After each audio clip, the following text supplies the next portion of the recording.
you move? Get on the floor! It's a violent video game set in the mean streets of a fictional city.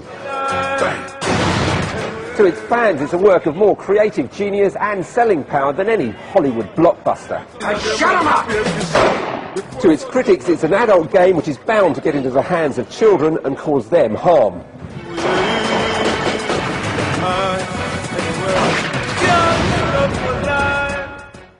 But to many retailers, Grand Theft Auto 4 is simply the event of the year, with millions of copies pre-ordered and some shops opening at midnight to serve eager game fans. Last month, a government review said the video game's rating system must be toughened up. But Grand Theft Auto already has an 18 certificate, and shops say they'll be careful. You have different certifications from 12, 15, 18. In this case, obviously, it's an adult game with a very sort of strong adult script as well, so we have to be careful that we sell it to people who are 18 or above. Philip Ride is one of those adult gamers and sees no reason why there's more fuss over a game than a violent film.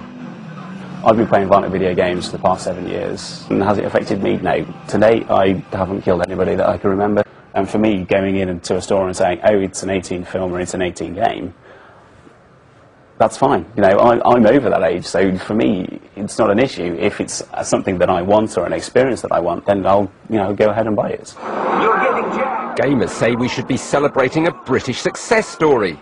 When I visited the team working on the first version in Dundee 12 years ago, this was a cottage industry.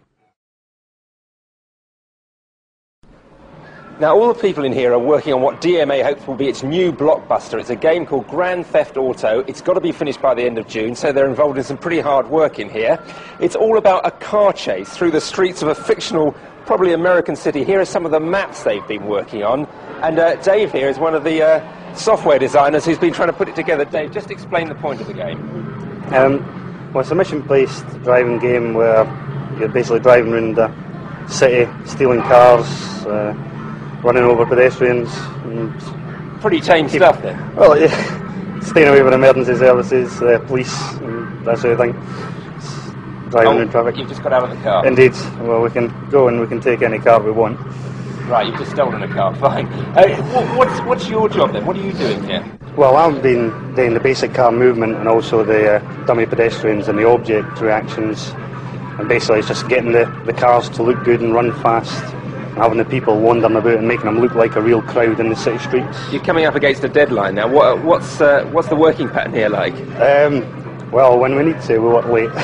Very late sometimes. We've had a couple of all-nighters to hit the other deadlines that we've had during the game. Well, we'll let you get on with it, and we'll go on and see what else they're doing elsewhere in the plant.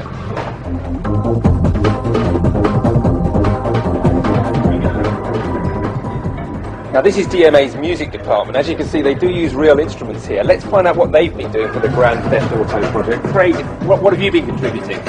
I'm working on a radio station at the moment, the hip-hop station. There's a variety of different stations in each car that you go into. Every time you get into a car, you get different music? Yeah, different station. So this is a hip-hop channel that we're in the middle of doing just now. So you've not just taken it all off a CD, you've actually composed it? No, everything's composed in-house, yeah. Amazing amounts of work. We'll let you get on with it. Right, okay. You might think Darren here has gone completely mad, but what he's actually doing is executing punches in the motion capture department. Those punches that he's doing, they're actually being picked up on a computer here, will be used to animate models in another game. And let's come round here. This is the bangs and crashes department, sound effects. What are you going to give us?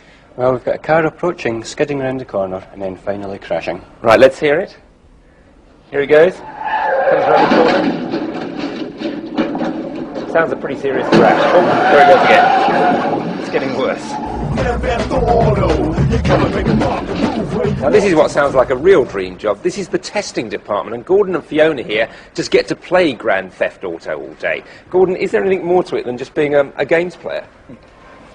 It's not strictly true to say that we just play all day. What we must do is convene with the programmers at nearly every stage to tell them what is fun.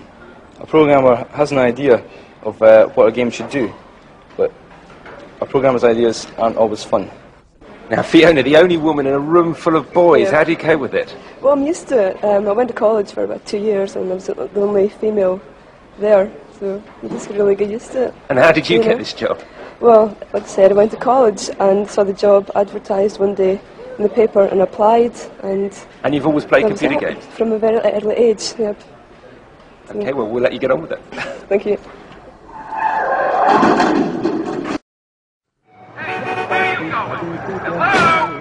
Now, the British authors of Grand Theft Auto are part of a global business which rivals Hollywood, but continues to attract plenty of controversy. Rory Catlin-Jones, BBC News.